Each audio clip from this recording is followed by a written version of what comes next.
Na, dwi ddim eisiau mynd i'r gwely, gan Tony Ross.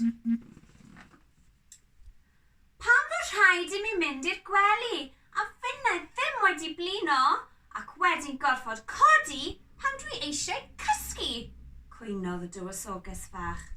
Na, dwi ddim eisiau mynd i'r gwely, medda'r dywysoges fach. O diar.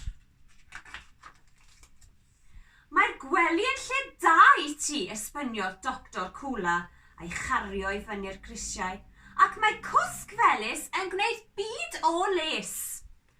Ond daeth y dywysoges fach yn ôl i lawr ar ei hunain. Na, dwi ddim eisiau mynd i'r gwely, sgrechiodd. Dad! Does bosib dy fod i eisiau diod arall, holodd y brenin. Nagos, atebodd y dywysoges fach, ond mae Tidwal eisiau peth.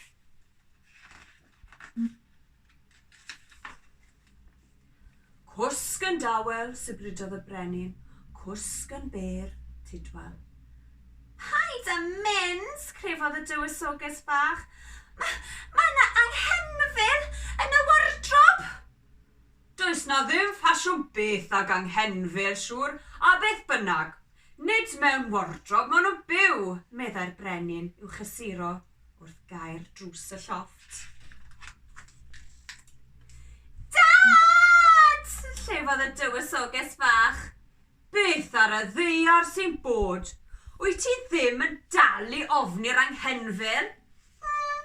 Nac ydw wrth gwrs, atebodd y dywysoges fach. Ond mae Tidwal druan yn crynu gan ofyn. Mae o'n deud fod na un mawr o dan y gwely. Does na ddim ffasiwn beth, meddai'r brenin, gan llithro'n dawel allan o'r llofft.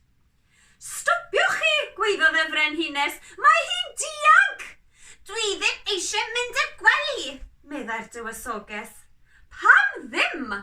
Holodd y frenhines.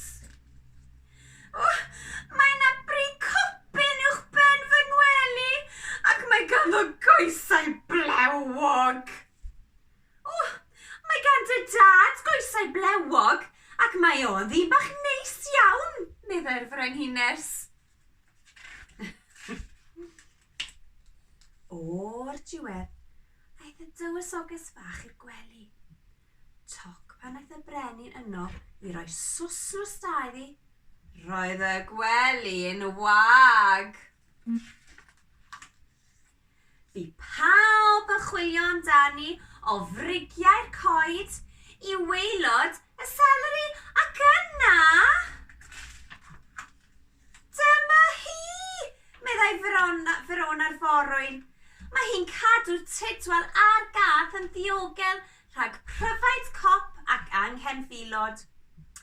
O, bore drannoedd cododd y dywysoges fach a dyfelu gen led y pen.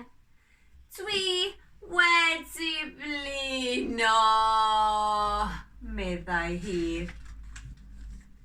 Dwi eisiau mynd i'r gwely. Wel, dyna halu balw mawr oedd ganddi yn y nos. Gobeithio bod chi ddim yn wneud hwnna pob nos i mam a dad. Diolch am wrando. Hwyl fawr.